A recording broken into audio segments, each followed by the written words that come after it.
waking from this fever dream that's killing me. You're drowning and I can save you, and that's all I see. Over and over, over and over. Ja, goedendag bij weer een nieuwe aflevering in de zomer van ZVL. Vandaag zijn wij in Hoofdplaat.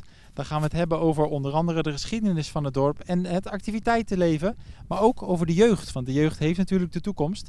En daar gaat Mariska van den Adel een speciale club voor oprichten. De kinderclub. Waarom ben je zo op dat idee gekomen? Ja, samen met 2 andere moeders. Ja, we zijn eigenlijk allemaal jonge kinderen. De kinderen hier op het dorp gaan eigenlijk allemaal naar verschillende scholen toe. Hè. Die gaan er naar Biervliet, die gaan er naar IJsendijk, naar Breskes.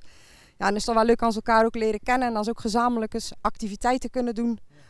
Ja, daarom eigenlijk. En, ja, kinderclub Het Krabbetje geloof ik, hè? Een beetje om Hoofdplaat ook te eren, hè?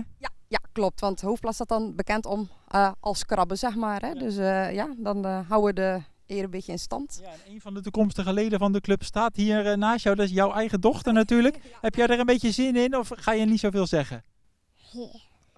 Ja. Ga je er veel spelen? Ja, hè? Kijk, nou, dankjewel. Alsjeblieft.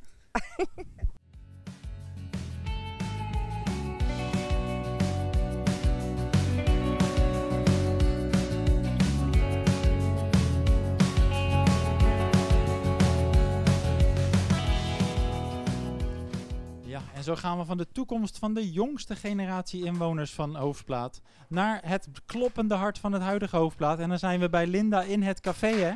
Ja, inderdaad, ja. Ik ben op de goede plek. Ja. Maar jij organiseert hier van alles op het dorp, onder andere ook het sjoelen. Ja, we hebben verschillende verenigingen hier zitten en dat loopt goed. En af en toe organiseren we buiten het café nog van alles wat. Ja, maar bij de voetbalvereniging ben je bijvoorbeeld ook verbonden, hè?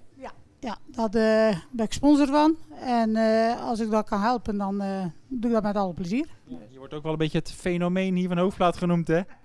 Nou, ik denk dat het wel meevalt, maar je hebt een hart voor het dorp. Absoluut, absoluut. Mijn hart zit hier in Hoofdplaat. Klopt, ja. Ja, ook hier is het weer tijd voor een lesje topografie. Dat gaan wij met Dennis doen vandaag. We gaan natuurlijk vragen, we zijn hier in Hoofdplaat. Kan je dat aanwijzen? Oh, misschien Hendrien, dan moet je even de kaart omdraaien. Dat België onder moet, in ieder geval.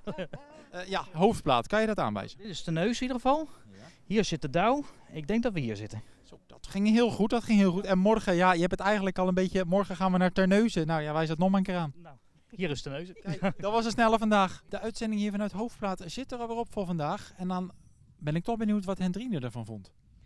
Ja, ik denk dat wij de leukste plaatsjes hebben, Johnny. Dit is toch ook weer helemaal gezellig.